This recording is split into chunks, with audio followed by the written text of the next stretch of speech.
in the facility today. He's responded as well as he could possibly do it, and we've all noticed that. He was a tremendous leader for us, and he gave us a lot of energy, the way that he led the unit. And so, I can't be a robot coach and say that we're not going to be missing that, because we will. I'm expecting to make a full recovery and ready for the 2021 season. It's important to note that Taylor would not clarify whether he meant the start of the 2021 season or just at some point during the season. We bring in Adam Schefter now. What more do we know, Adam, about the injury at this point? Well, this was a worst-case scenario, Laura, for the Cincinnati Bengals, Joe Burrow, and the National Football League. Basically, he tore his ACL, he tore his MCL. He did suffer other damage to that knee that I do believe includes his PCL and the meniscus in his knee. He's going to undergo reconstructive knee surgery. And the general timeline for injuries of this sort are 9 to 12 months. So just do the math. Now, again, everybody's different. Everybody heals differently and recovers from surgery differently and rehabs differently. But a best case scenario for Joe Burrow, best case, would be 9 months.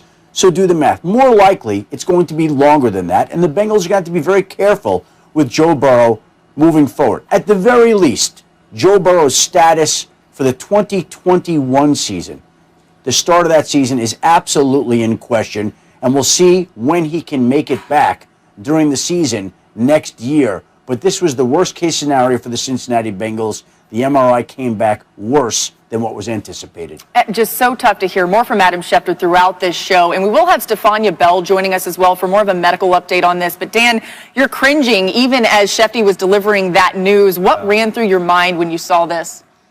It's gut-wrenching. You feel terrible. It makes me feel the same way I felt when I saw Dak Prescott get hurt. Like, you're just at a loss for words, and your thoughts and prayers go out to him. But then you just hope that Joe Burrow can get back healthy, but my brain immediately goes to 2022. It doesn't go to 2021. Like, yes, technically, maybe he'll be able to come back and play next season.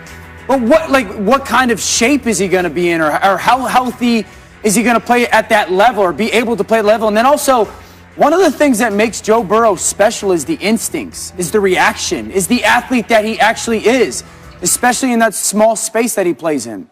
How is that going to impact that? Like, how is this injury going to impact his superpower, which is those instincts and reactions? And so it's awful. I feel terrible. Just hope and pray that he can come back to full strength. Covering him extensively in college and his journey even to become the starter at LSU and, of course, in that remarkable season, one thing remained the same for Burrow throughout all of that, and it was the toughness, the grit, the desire to compete. That will be applied to his rehab. I think you could look at this as, obviously, they got to make sure he's completely healthy, but the sooner probably more than the later for him coming back. He'll be so motivated to get back. All right, let's get back to Sunday Night Football, a showdown between the Raiders and Chiefs that came down to the wire. Dan Orlovsky, a rematch, of course, from Week 5, and the Raiders got the better of the Chiefs that time. But let's pick it up in the fourth. About 6 minutes left. First and goal there in Mahomes to Le'Veon Bell. Yeah, this is a great job by that offense, capturing the perimeter, getting out to Le'Veon Bell in space, and he finds the end zone touchdown, Chiefs. The Chiefs would regain the lead there later in the fourth. A little over 2 minutes left to play. First and goal. Jason Witten caused the false start penalty. Come on, Witt, you know better than that, but this is a great job of continuing to play for Derek Carr. Scramble. Witten goes to the back pylon. He sees it the same way as Carr and goes, you know what, I got to come back to the quarterback towards that front pylon. Touchdown Raiders. He redeems himself. The Raiders with the lead. 1:43 to play. Chiefs down by 3 there. And Mahomes to Mecole Hardman, a gain of 16 yards. That's first down. Next play, Mahomes to Kelsey. That's a good job of seeing that safety hang high to his left and finding the soft spot to Kelsey in the middle of the field. Just 34 seconds left. What would happen here for Mahomes once again to Kelsey? We know what's going to happen. We know that Patrick Mahomes is going to find somebody weapon-wise on that offense to create that touchdown for the Chiefs.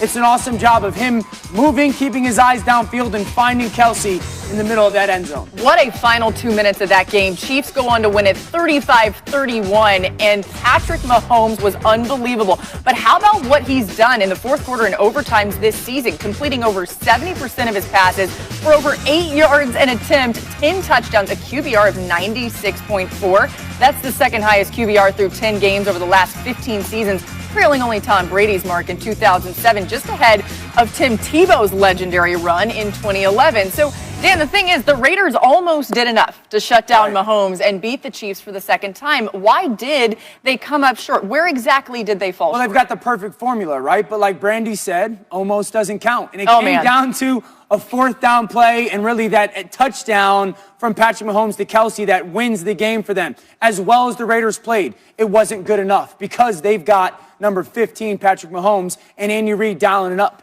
And that's the difference between that football team and everybody else. No matter how good the Raiders can play and know how well they can operate their formula, it wasn't going to be enough. I'm just wondering, like, if anyone had placed a bet on the first person on NFL Live to quote Brandy, who would have picked Dan Orlovsky out of us? Look, I want to be clear about something. Patrick Mahomes, like, we shouldn't take him for granted. He's approaching that LeBron territory where we're so used to his excellence, we're kind of not impressed by it anymore, or we don't talk about it enough. Patrick Mahomes is incredible. The Chiefs won that game. But America knew that. I think what a lot of America didn't know is how well Derek Carr has been playing. He has been better this season than he was back in 2016 when he was being talked about as an MVP candidate before he got hurt. For a couple of reasons. One, he is airing the ball out. He is taking risks downfield, which is something that Raiders fans have been desperate for him to do. The other thing that jumps out to me, Ryan, is that he's been making plays out of structure. You saw that right here on the Witten touchdown. He was scrambling around back there, using his feet, keeping the play alive. This is a new Derek Carr, and it is why this Raiders offense is one of the scariest in the NFL. The defense isn't quite there, but the offense is good enough to make this a playoff contender. Yeah, Ryan, let's continue on that same trend there. Why have the Raiders given the Chiefs such a hard time now in their two matchups this year? Well, listen, when you face unique excellence, you try to figure out a way to beat it. And if you're in the AFC West, you understand that the Kansas City Chiefs come to town and that they are going to score points. So what do? You figure out ways to score points. But most teams are like, we're going to stop them. The Raiders say we can win a shootout. They won a shootout in Kansas City early on in the season. And you saw last night that the Kansas City Chiefs really couldn't stop the Las Vegas Raiders. The only mistake this offense made was scoring a little bit too early and giving Patrick Mahomes the football back. I said early on in the season, I like the Pittsburgh Steelers in a playoff game against the Kansas City Chiefs, not necessarily to beat them, but to compete because they would have a quarterback that wouldn't be scared to look across the field and see Patrick Mahomes. You know who else isn't scared? Derek Carr. When Derek Carr looks across that field and then he looks down his sideline, he says, I got the dudes on this side and I'm that dude too. And he went toe-to-toe with Patrick Mahomes 2 times this year and he's looked magnificent doing it.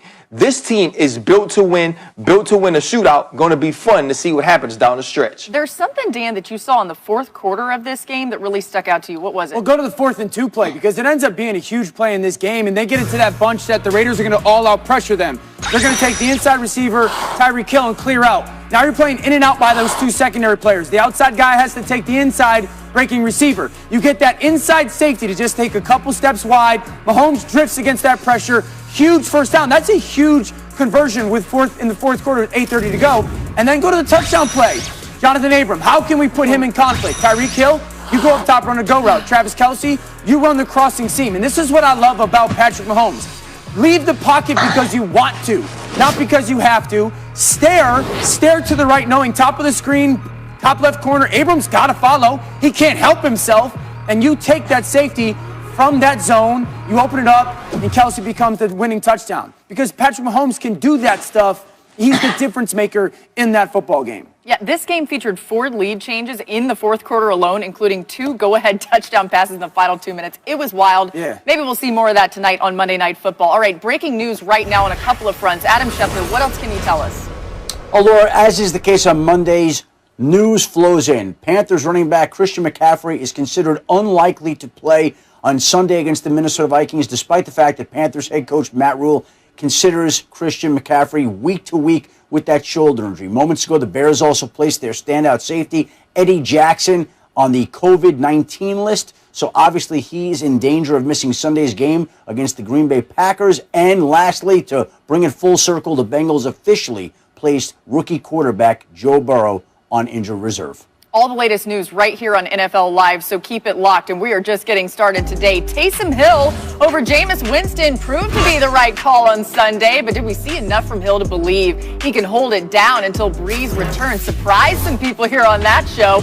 And plus, Aaron Donald has been causing opposing quarterbacks nightmares for forever, but can he slow down Tom Brady and the Bucs in primetime? Just about 4 hours away from kickoff of Monday Night Football. We're getting you ready for all of it. NFL Live is presented by T-Mobile. With America's largest 5G network, T-Mobile is your ticket to the game, coast to coast, and in part by NHTSA. There's no such thing as a good excuse for not buckling up. Click it or ticket. At the Domino's pregame headquarters where Lisa Salters is standing by. Lisa, Tom Brady coming off a 3-touchdown performance last Sunday against the Panthers, but he should have his hands full with Aaron Donald and the Rams. What should we be watching out for? Laura, the matchup to watch tonight, the number 2 ranked Rams defense trying to corral the GOAT, Tom Brady, who had 341 yards and 4 total touchdowns last week in the win over Carolina. That was Brady's 3rd 300-yard passing game this season, and he's the only quarterback at 43 years old or older to ever hit that 300-yard mark. And keep in mind, Brady has just played in 10 games with his new team and told us this weekend that he doesn't believe the offense is even operating at its highest level just yet. And Rams defensive tackle Aaron Donald and the rest of LA's defense is going to try to keep Tampa's offense from making any progress tonight. Brady and Donald have faced each other just twice in their careers, including Super Bowl 53. And though Donald has yet to sack the GOAT, Brady said about Donald this weekend, there's only one like him, as dominant as anyone who has ever played the position. Laura? Yeah, Aaron Donald hadn't sacked Nick Foles before this season, and then he did this year. Also, the NFL making some history tonight, assembling the first all-black officiating crew to work Monday Night Football, led by crew chief Jerome Boger. The NFL citing the opportunity to recognize the league's history and recent practices in diversifying its officiating department. Let's bring Adam Schefter back in for some quarterback news around the league, beginning with the Tua Tagovailoa situation in Miami. What more can you tell us, Adam? Laura, after the game yesterday, Dolphins head coach Brian Flores said he's going to stick with Tua this week against the New York Jets. He went to Ryan Fitzpatrick to try to give the team a spark in the fourth quarter of yesterday's game to see if the Dolphins could rally. It didn't happen, but Tua, according to Flores, will go back to the starting lineup, and Fitzpatrick will return to the bench for the time being. Doug Peterson, Eagles head coach, similar message on Carson Wentz. The Eagles are sticking with him as the starting quarterback. The fact that we're even talking about whether to stick with Carson Wentz as the starting quarterback tells you the problems that exist in Philadelphia right now. But keep in mind, they still are, as hard as this is to believe, in first place. Also today, Bears head coach Matt Nagy said he's not ready to name a starter for Sunday's game against the Green Bay Packers. Nick Foles is coming off an injury, the hip injury. Mitchell Trubisky's coming off the shoulder injury. And lastly, in the last bit of news today, the Ravens running backs, J.K. Dobbins, Mark Ingram, both tested positive for COVID. Both are being placed on the reserve COVID-19 list, and both are out for Thursday night's game at Pittsburgh against the Steelers. Yeah, those 10-0 Pittsburgh Steelers, not the game where you want to have players out. We'll keep an eye on that for sure. Adam Schefter with us all show long, getting ready for Monday Night Countdown as well right here on ESPN at 6 p.m. The Colts showed their fighting spirit with their comeback win against the Packers yesterday. Mina, what stood out to you? The play of Phillip Rivers. I mean, the Colts have won a lot of games this year because of their defense, but don't get this wrong. They won this game because of Phillip Rivers. This is the sort of performance they were hoping for when they signed him in free agency. It was a gutty performance. He played through a toe injury and, more importantly, didn't put the ball in harm's way too much at the end. We call him Peanut Butter Rivers around here. Yeah. And listen, and for me, it was about the second half of the Green Bay Packers offense. They were bad, real bad. Michael Jackson, and they couldn't get anything started. 2 3-and-outs in the third quarter. They didn't score till late in the game because they didn't get a middle runner in cover 2 for the Indianapolis Colts. They have to be better. They have to be more creative. And when Aaron Jones is shut down, Aaron Rodgers needs to show up. Well, let me throw some love to the linebackers for the Colts. 5 guys at the line of scrimmage. You only got 5 in protection for the Packers, right? That defensive end is going to peel on the back. Darius Leonard. Watch the burst he has coming through this line of scrimmage, untouched, get you off the field on 3rd and 1. This is my favorite play, though, 4th and 1. Watch Bobby Okereke. This is teach tape. Don't get picked, sit on the inside hip of the back, and force Aaron Rodgers to make a once in a million, once in a lifetime type of throw. Both those guys make huge plays to get off the field in the second half against that Packers offense. Teach tape. I like that. Hey, how about this? NFL Primetime with Boomer and Booger Sundays, 7:30 Eastern, only on ESPN+. The show available to stream each week. You can watch it anytime you want, Monday through Wednesday on any device you choose. More coming your way on NFL Live this Monday. Joe Burrow having a great smackdown. Didn't happen that way. Anyway, let's show it to you. Taysom Hill making his first career start in the place of injured Drew Brees. They're down there, and Hill showing that, listen, he might be an NFL quarterback, Dan Orlovsky. This is great movement in the pocket, finding that crosser, and this is one of the better throws of the day because it looks like Sting coming down from the Raptors. That ball is in the air for absolutely ever. But a great job of Emmanuel Sanders making that adjustment and making the catch. Yeah, Monday Night Football's in Tampa. It almost reminded us of the Tampa Bay Rays in the Trop. All right, Hill still showing off the arm there. It's a good job of seeing that flat defender fly out of there and hitting the slant, and then this is what they do best. 4th and goal, quarterback power, follow the big bodies, touchdown Saints. Saints up 17-9 there, fourth quarter. Hill not done. 1st and goal for the Saints. And this is kind of the secondary aspect of their game that he loves. You know, no one's open, play action pass. Go be an athlete and create offense for us after the snap.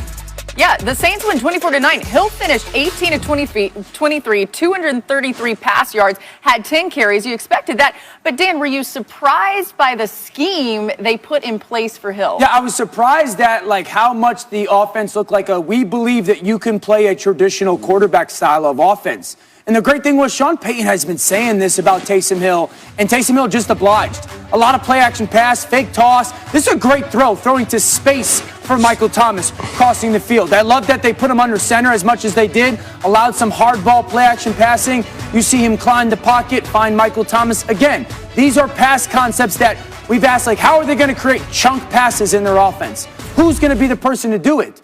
Well, they did it with the play-action pass, and they did it with Taysom Hill. So I love the fact that he believed in him to operate that offense. And like I said, Taysom Hill did a great job looking like a quarterback in 2020 in the NFL. See, Dan came on here and he gave you all of these technical reasons and showed you scheme and put video up, and you're going to say, oh, that's why Taysom Hill was able to do that. No, we got catfished, y'all. It wasn't Sean Payton. Sean Payton ain't smart. We were catfished. Taysom Hill showed us he was this big brute, this physical kick returner, punt returner, running down on kick team as the R5, a guy that could block, catch passes, run the football. And then he comes out and he could actually play the quarterback position. He looked quite quarterbacky the whole day. He went through his progressions. He made the right reads. He stepped up in the pocket when he needed to. And he didn't just take off running to run. If you're the Atlanta Falcons, there's no way you expected this. Maybe some Lamar stuff, maybe some Colin Kaepernick stuff. But baby Drew Brees, this was new. Taysom Hill was great. He made the throws he needed to make. And when you got a defense playing like that, this is more than enough. Yeah, if you had told us this was going to happen on Friday, we would all have been like, wait, what? What are you talking about? And Mina, the question is it just a flash in the pan, or is it sustainable for the Saints if Brees is to miss significant time? Well, I think it depends on your timetable. Is it a long-term solution? We don't know. But is it sustainable in the short term this season?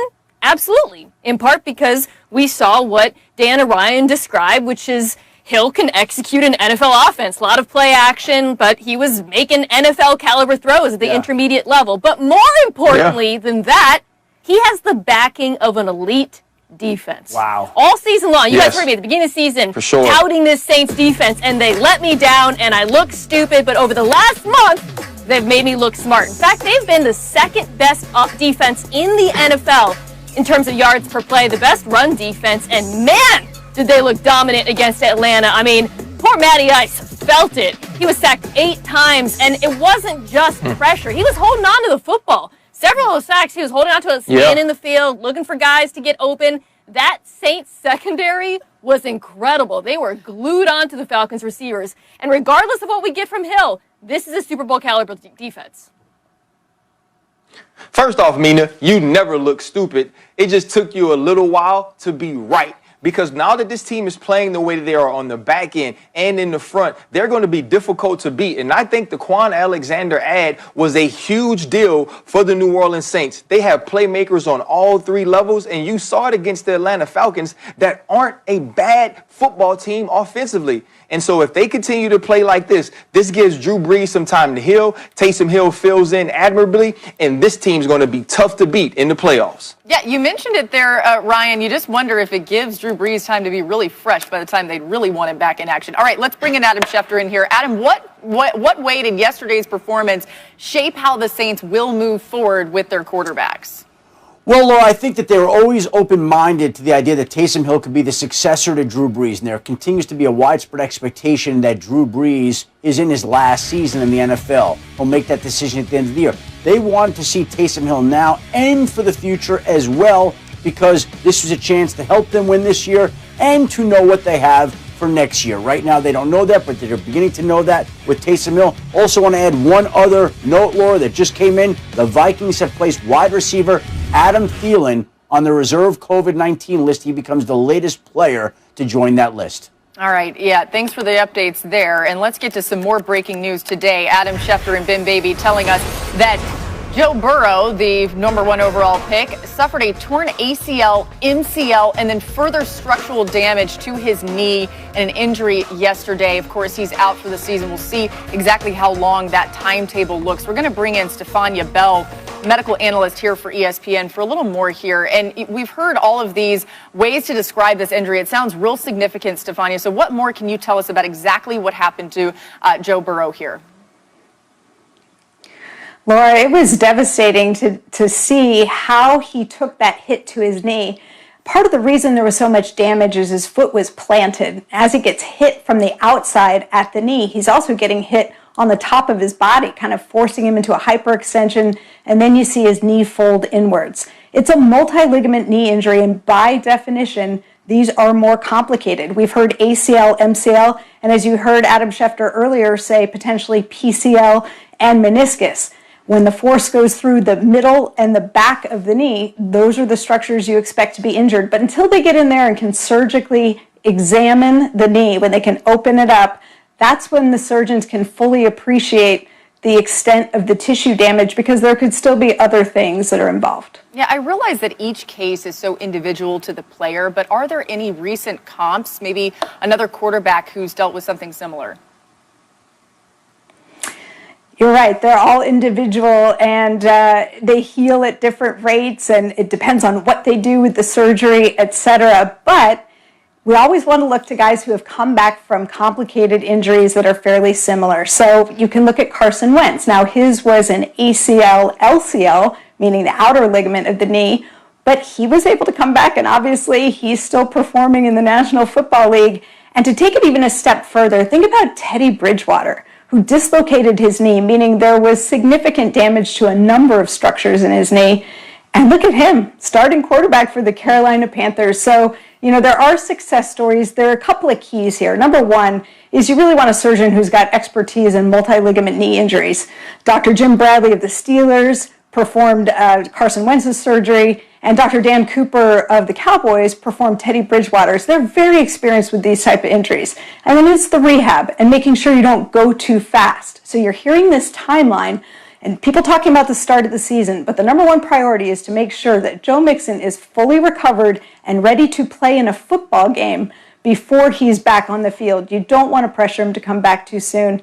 And you got to think that based on what we've seen so far in terms of other guys coming back, there's positive there for him. Yeah, Joe Burrow is a guy that, maybe the patience might be the hardest part for him in trying to keep himself on that schedule that you mentioned. Thanks, Stefania, for that. Another guy that's come back from a complicated injury, Tua Tagovailoa. He struggled against the Denver defense. T-Mobile. Y'all know what time it is. It's big man ballin'. Get off your feet, bro. Dump him on his head, big fella. No, sir, you cannot pass no big man touchdown. We got hands, too. He's an aminal. Shout out to the XXL, XXL fellas. I remember when I used to do that. You made big man ballin', big dog. We ballin'. To my crew, what up? Y'all know what time it is. It's Big Man Ballin'. Y'all thought because I wasn't going to be there live today on the show that this segment was not going to make it to TV? Let's get this thing popping. First, Carlos Dunlap with the rip underneath and the sack for Finito. Finished the game, in the game for the Seattle Seahawks over Kyler Murray. Get him on the ground. The trade paid off. Carlos Dunlap. Big man ballin'.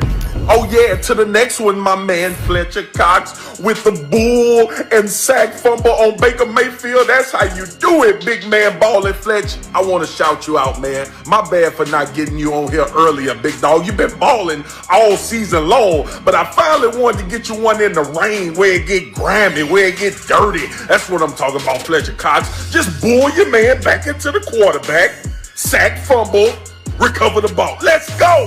And last but not least, I don't know what y'all want me to say. The Saints had 8 sacks. Yeah, I said 8. Not 1, 2, 3, 4, 5, 6, 7, but 8 sacks. My man Cam Jordan, my man Trey Hendrickson. Oh, you told us, Mina, the man that jumped up with 9.5 sacks. He's one of the league leaders in sacks in the NFL. But shout out to the Saints as they rip through these 8 sacks. That's a bunch of big men balling. The Swag who had to get them on here. That defense been showing up. That is how you do it. 8 sacks for the New Orleans Saints. They had to be on big man balling. Okay, I gotta say, shout out to our staff here because that was a total surprise for all of us. We miss you, Marcus Spears. Can't wait till you're back. Ryan, that was your first big man ball. My guy. Hey, that was absolutely phenomenal. My guy did it from the house. This is why NFL Live's the best show, man. Y'all guys do it the right way. I'm just glad my dog let me sit in for him, but we still got big man balling. Big man. Made the day. Ballin'. Made the day. We can smile now. All right, we're all smiling. Let's get to Tua Tagovailoa, who wasn't really smiling in this game yesterday for the Dolphins. Struggled mightily throughout the game. Ends up being benched in the fourth quarter after his 6th sack of the game. Now, Brian Flores had said that it wasn't injury related. Here's more from Flores about the decision. Tua wasn't injured. We just felt like it was the best move at that point in the game. We had to get in a 2-minute mode, and we just felt like he gave us the best chance to win the game. Do you leave this game needing to make any wholesale changes at the quarterback position? Is Fitz going to be in line to be a starter, or no changes? Okay, so no changes, according to Brian Flores. Mina, Tua Tagovailoa, the starter moving forward. What did you make of this decision by Brian Flores, though?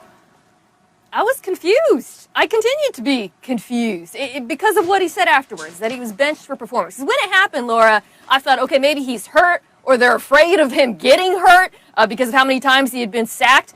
But to say he was benched for performance implies that there's some doubt in Miami about which quarterback can win you football games. I want you to imagine that Ryan Fitzpatrick went out instead of getting picked at the end. Imagine he won that game. What would the conversation be like in Miami and beyond right now? Yeah. The quarterback that you benched, that you brought in your rookie for to replace him, outplayed him and won that game. You would be planting the seeds of doubt about your youngster. Now, I love Brian Flores. I think he's a phenomenal coach. We praise him to no end. He is so good. What he has done with that franchise is remarkable. But to me, this was a misstep because I think he has created confusion inside the building. Man, you gotta lie.